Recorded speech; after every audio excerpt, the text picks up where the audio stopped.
Virus. Welcome to Maniac Movies LLC. Like, share, subscribe, whatever. Been meaning to get around to doing this for a while, and yes, for anyone who has watched older videos with me, this is the third time I've moved in a year and a half. I never stay in the same place for very long. Anyway, I'm going to do a video on the 1999 creature feature, Virus, a cult classic, and I'm going to talk a little bit about the Dark Horse comic that it was based on. I'm going to do that at the end, so people who just care about the movie, that's at the very end. I'm picking up a contact. 12 miles out. Speed, 0 knots. It's dead in the water, but it's big. It's really big. Hey! Is there anyone aboard? I don't get it. I mean, we got a Russian vessel, middle of nowhere, dead in the water, crew vanished. I mean, why the hell would they abandon ship, huh? Shh. You hear that? We don't find any dead bodies. So, this movie stars Jamie Lee Curtis, the original Scream Queen. Now, not to say she was the first Scream Queen, but she was kind of like the one for which the term was coined. You know, it was made up for her.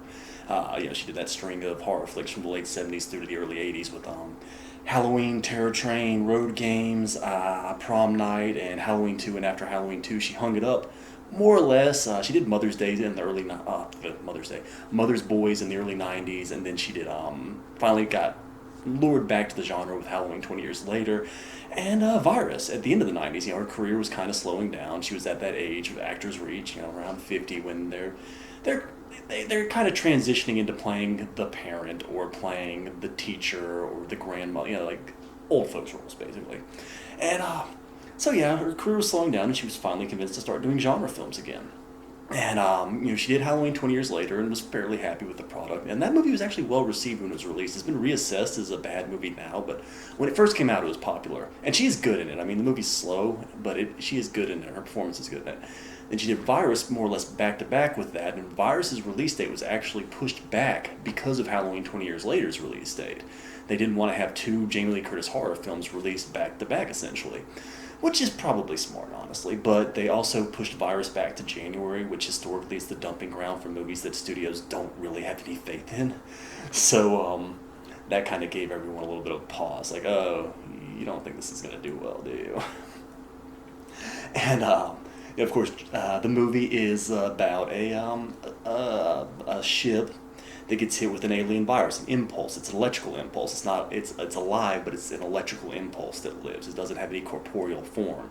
And it hits a Russian satellite while apparently just passing aimlessly through space. It doesn't seem to be able to move itself. It seems like kind of like lightning. It just goes in a direction. But it hits a Russian space station, which is communicating with a Russian vessel, this massive research vessel in the middle of the ocean. Given that it's Russia, it would probably be the Pacific, but I don't remember if they said what ocean it was. And so it beams down to this Russian research vessel in the middle of the ocean, and just like the vessel just kind of like goes into immediate anarchy. Everything's exploding, sparks are flying, fire, and this one female scientist played by Joanna Pacula she ducks and she's screaming, and that's the movie's cold opening. That tells us, okay, so this is what we're getting. And I'll say right off the bat, Joanna Pacula does a good Russian accent, because I did not realize she wasn't Russian. She's actually the female lead from Tombstone. I had no idea, which is weird, because that's my dad's favorite movie. I've been in the room while that was on a million times. I did not know that was the same actress. And she was actually in a movie that sounds kind of similar to Virus called The Haunted Sea for Roger Corman a couple years before Virus. I actually want to see that movie. If anyone knows where to see a good copy of that, not the blurry one that's on YouTube, throw me up a comment, please. Let me know. But so yeah, after that we jump right into the main characters. We're on this tugboat vessel led by Donald Sutherland. Donald Sutherland, an acting institution, legend going back to the original movie MASH and The Dirty Dozen. His horror credits would be the very popular Invasion of the Body Snatchers remake from the late 70s. That meme, that's from that movie. And also the classic Don't Look Now, the serial killer Loose in Venice movie, which is also very, very good. So Donald Sutherland's the head of this vessel, and he's kind of a drunk and kind of an asshole and kind of stupid too, because he's tugging, it says, I forget how much, but he's tugging this massive amount of freight behind his boat, and he didn't insure it. So it's leveraged against him. Like, if it goes down, it's his money that he loses. So he'll lose his ship, he'll lose everything. They're in the middle of this massive storm, and he keeps saying, no, we'll pull through. We pulled through worse. And his whole crew's like, we're gonna fucking die. So we have to release the freight. It's pulling us down. This is too much weight. And I mean, the ship is getting thrown all over the place. It's like, this is a nightmare. I've been on some choppy seas before, but yeah, this is like make your peace with God weather. So his whole crew's screaming at him. He's like, no, we aren't. Then William Baldwin, not Alec Baldwin. That's essentially what he's famous for. He's famous for playing Kurt Russell's brother, ironically enough. Famous for being Alec Baldwin's brother in real life, and then being Kurt Russell's brother in the movie Backdraft, a fireman movie from the early 90s. And his career never really took off beyond that. He could kind of never get out from under Alec Baldwin's shadow. But, he's an engineer, and he basically is watching the boat be destroyed by this, and he comes up and says, we are releasing the load, or we are all going to die. And Donald Sutherland straight up pulls a gun on him. He's like, no, we're not. And, Jamie Lee Curtis is Donald Sutherland's first mate, and she's screaming out, no, we have to release it. And then that problem solves itself because the wire snaps and the whole load goes down. And I gotta say, this Virus is one of the last practical effects movies. It is. Most of the effects in this movie are practical. There's a little bit of CGI, but the CGI that's done is kind of like the Mangler. I reviewed the Mangler as well, in that they keep it in the shadows, they use it sparingly, and it's mostly practical, and that, I think, is a big part of why Virus has achieved a cult following. Of course, it was not successful when it was initially released, but it has achieved a cult following. I think it's because this stuff looks cool. It's real. This is a boat getting thrown around the ocean. The water's not CGI. The boat's not CGI. Some people said, oh, it looks like a miniature. It doesn't look like a miniature to me. It looks fine to me. So, yeah, the effects in this movie are very cool, very good. And the design is also good. Most of it's based pretty much directly from the comic, but it's still good design. It's well realized. And, and it makes sense that the effects are good. This is something I've noticed, is that when a director has a background in special effects, this movie's director is only a special effects guy, really. The only other directing credit he really has is that Terminator 2 3D ride at Universal, which is a movie, like its own little story. It's maybe 30 minutes. It has Arnold Schwarzenegger and Edward Furlong in original footage. It's not just like chopped together from the movie. What was that called? Journey Through Time or Battle Through Time? I saw it. It was cool. I don't know if they still show that. That's like his only other real directing credit. He's an effects guy. He works closely with James Cameron. He was on Titanic. I believe he was on True Lies. I think he did most of Cameron's films. Not that that's a lot of movies. James Cameron directed, 6 movies? I think he even worked on Avatar. And presumably maybe these 18 Avatar movies that are allegedly being made. I think that James Cameron is lying, incidentally. I think he's gone insane and he's just filming stuff in his backyard with these people. They're going to look at the footage and it's going to be unreleasable. Anyway. So yeah, this director's background is in special effects. And I think that's why he knows how to light them. He knows the limitations of them. He knows how to work them, and that matters. And I think that directors should have a background in special effects if they want to do movies like Virus, because so often special effects are not utilized well, are not lit well. Just he knows what he's doing. Jamie Lee Curtis didn't think so. She hated him. She actually petitioned to have him fired from the movie and bring in the director from Halloween 20 years later. And I mean, that guy's a perfectly fine director. He's done a few other movies. But he was apparently busy working on Dawson's Creek, so he missed out directing Virus to direct, this pansy-ass, tween drama or something. I never watched an episode of it, but I know of it. So, anyway. So that's the setup, is they stumble across the Russian vessel. Now, the Russian vessel is clearly deserted. They see it. It's not responding to hails. There's radio silence. One of the satellites is just busted to shit. So, if we salvage this thing, we're all millionaires. Dead at. And, the rules is that they're in international waters. If there's no one on the boat, then it's salvage. It's free. It's the equivalent of abandoned car. No VIN number, no identification. Guess that's mine now. So, and Donald Sutherland has this great line, because they say, well, we can salvage it if we don't find anyone alive. And Donald Sutherland says, well, let's not find anyone alive then. And Donald Sutherland, I actually really like him, and I like him in most movies, but I really like him in this movie. Some people have said his Irish accent is shaky, but to me, it just sounds like a guy who probably hasn't lived in Ireland for 50 years. I mean, Donald Sutherland's old. And that's how it sounds. It just kind of comes through when he's angry or drunk. So it didn't bother me. I like him in this movie. He's a good asshole. So they go aboard to salvage, and it's a pretty standard kind of horror movie cast of characters. It's Donald Sutherland, the guy you can't trust, William Baldwin, the heroic guy, his little, of course, ethnic, 'cause this is the late 90s, his little ethnic sidekick who's kind of a coward.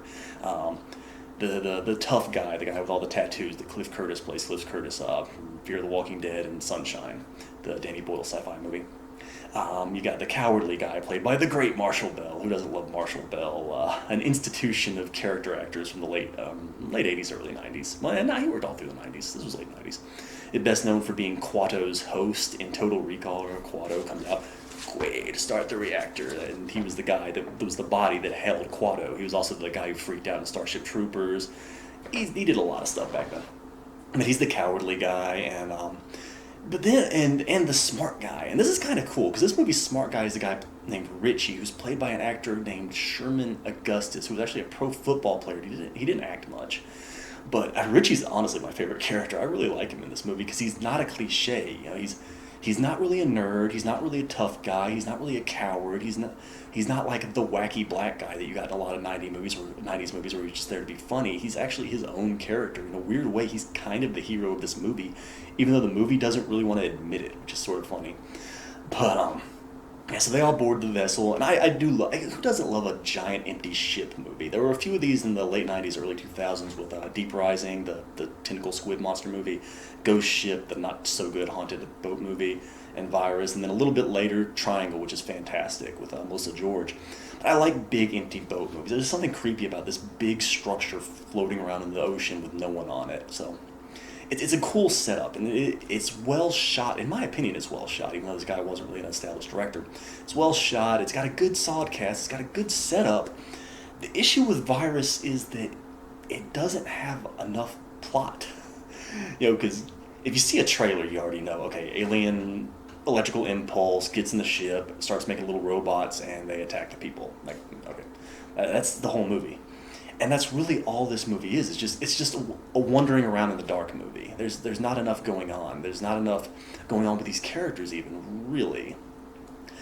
But it's not, like I said, it's not bad, and it's not boring. It's just, I also think that it kind of shows through that Jamie Lee Curtis didn't really have a good time on this movie. Not that she's phoning it in. She is trying. I don't think I've ever seen Jamie Lee Curtis phone it in. Just no effort, give me a paycheck and let me leave. It's that she seems pissed through the whole movie.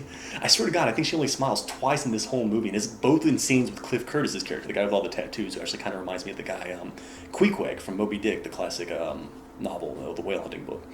Just the tattooed but oddly friendly Pacific Islander guy. That's sort of what Cliff Curtis's character Hiko reminds me of.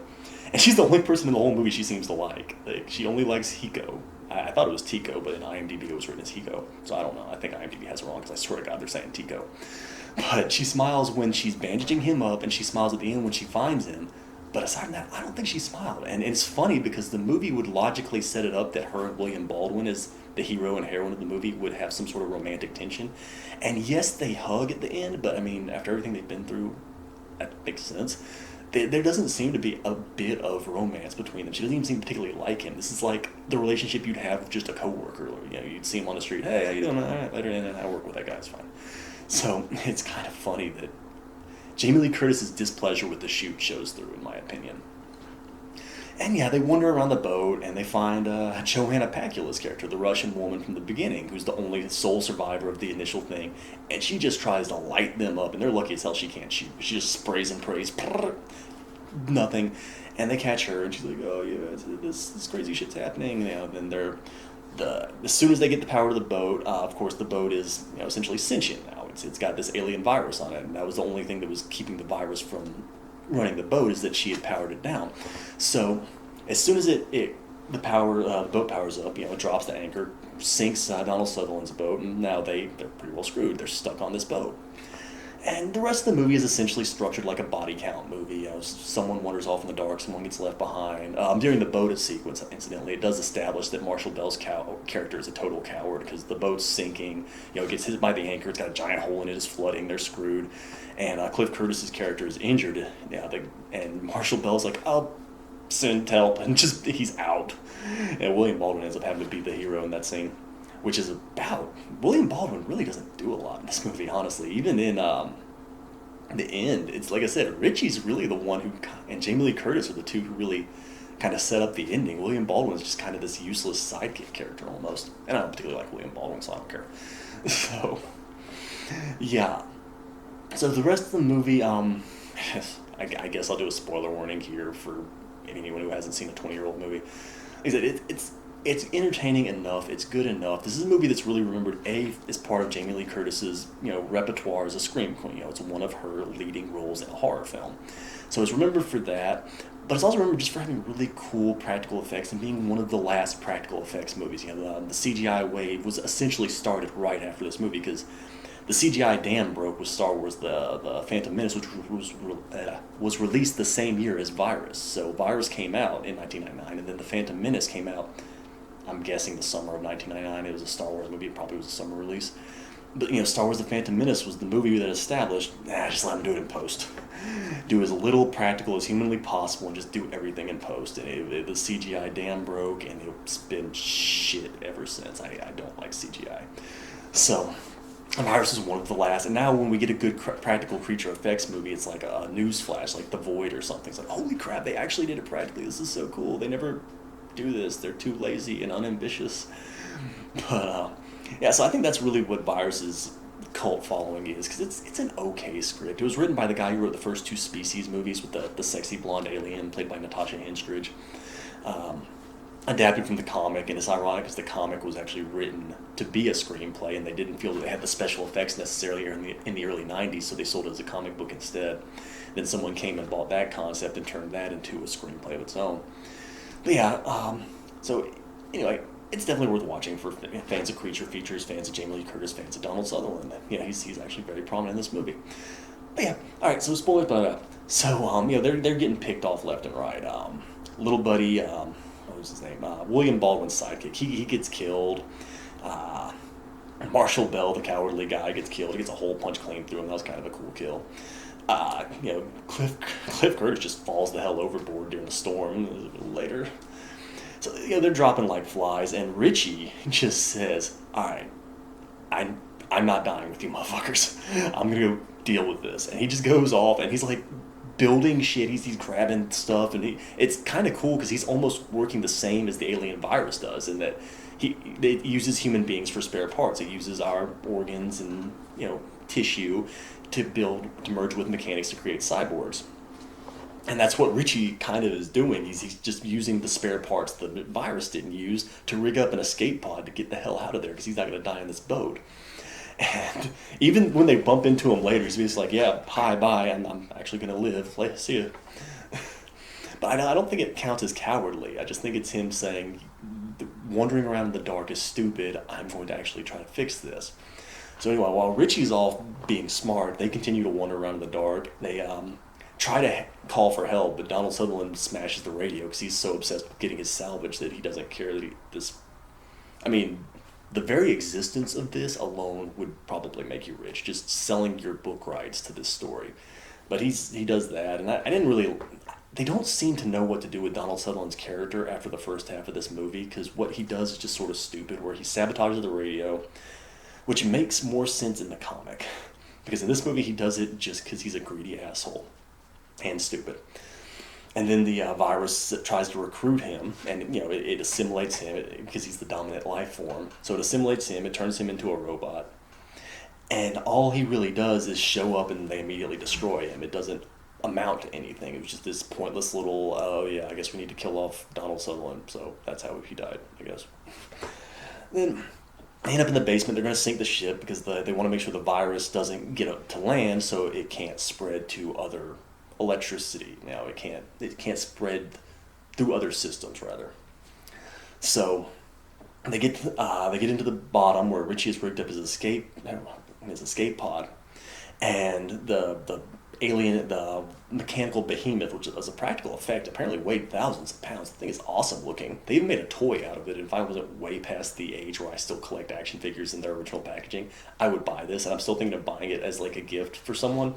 Because the thing is cool, and they do have a toy line for Virus, incidentally. I didn't know that until recently, but yeah, they did a few characters. Jamie Lee Curtis's character, the sidekick guy, William Baldwin, and the giant robot. Yeah, so they get down there, they blow up the ship, Richie gets wounded. He actually kind of tries to save them at the last minute. Then Joanna Pacula saves herself to try and stop the robot.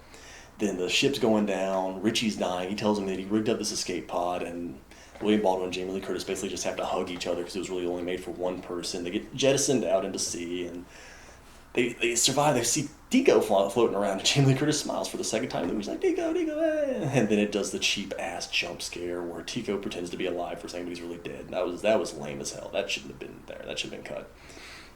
And yeah, so like I said, I really like Richie as a character. I like that he's kind of the star of his own little movie in the background of this.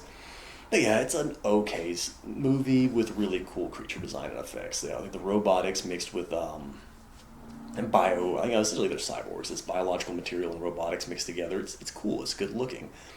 So, and as far as the comic goes, so the comic, William Baldwin's character is a straight up classic 80s action hero type. Like, he's all muscle and he's barking orders. He's giving one-liners. Like, he tells someone, go down below and watch the bottom, the deck. And then they say, I don't want to. And he points a gun and says, I hate it when people don't listen. Just those 80s action tough guy lines. And the comic book is much more action-oriented in general. It's action horror, but it's kind of like Aliens. It's a lot of action with horror elements. The movie is more horror with action elements. And not really many action elements, but then, yeah, so William Baldwin's the lead in that. Jamie Lee Curtis's character is more secondary. The captain's actually not even that important, but and he gets assimilated as a robot way earlier, and him sabotaging the radios is actually part of the robot controlling him. Like I said, that makes a lot more sense. Richie's character is more of a standard, doofy, muscle guy. He's not any kind of badass, but all the character types are essentially there, like the cowardly, self-serving guy, the woman who knows electronics, who's actually part of the crew in the comic book. There's no one alive on the ship in the comic. In the comic, the ship was, of course, Chinese, which we changed because we're scared of China. So it became Russia because we're allowed to get the middle finger to Russia. We're scared of China. Here in the United States, we're scared of China. So remember World War Z? We're scared of China. But, so, yeah, the characters generally behave the same. It's just that William Baldwin's character is straight up a classic 80s action hero. He's the man of action. He's doing everything. He's barking orders. The ship is actually intact when they first arrived in the comic too. The ship is bombed by the Chinese army. It attacks one of them, and that's how the satellite gets destroyed in the comic. Is that the fighter pilots actually destroy the satellite trying to contain the alien virus. They have a big action sequence where they try to get off on a helicopter that's covered in little robot things. They have this kind of dumb thing where the robots have to be tethered to the ship by these long cords. That was kind of lame. I don't really know why it couldn't, I don't know, couldn't build kind of internal power sources for these things, but I don't know.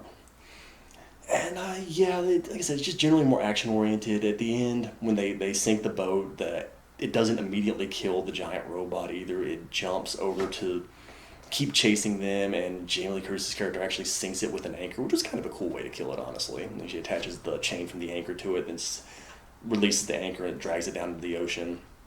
And it does this hilariously dated thing. So everything's fine. Everybody's dead except for the Jamie Lee Curtis and William Baldwin character, like in the movie. And they're like, we're safe, it's over. And the final panel of the comic, I swear to God, is a floppy disk floating in the ocean. Like, oh no, the alien virus is on this floppy disk. Can anyone even picture a floppy disk anymore? They're these little plastic squares with like a white thing and film on the inside. It was almost like a CD was inside of it. But yeah, that dated that comic really badly. The comic is okay. I didn't really like the art, although the covers are really well designed. The art is very, late 80s action comic, generic. It's not very impressive. It reminded me of the comic books you'd get with action figures that are just cheap and free. It wasn't too good. It's not dramatically different from the movie. It's just, like I said, more action oriented. I'd say it's really only for completists, major fans of this movie, because it's not that different and it's not really all that much better. Although I do think that if the movie had adapted some of the action sequences from the comic, it would have played better, because again, the movie just it feels meandering. It feels like there's a whole lot of wandering around in dark hallways in Virus, which is my biggest complaint about it. But I don't hate the movie. I think it's worth watching. Like I said, Jamie Lee Curtis completists, creature feature fans, they're the people that it's really for, and they'll be satisfied with it. So that's all I got on Virus. I've noticed that people seeing the videos I do that actually get watched are generally the ones where I'm slamming a movie. They, like, I hate it, like my Army of Dead or Castle Freak. So I'm thinking I'm going to do a video on Malignant because that was not a good movie, the new James Wan movie. That's probably what I'll do next. Anyway, that's all I got.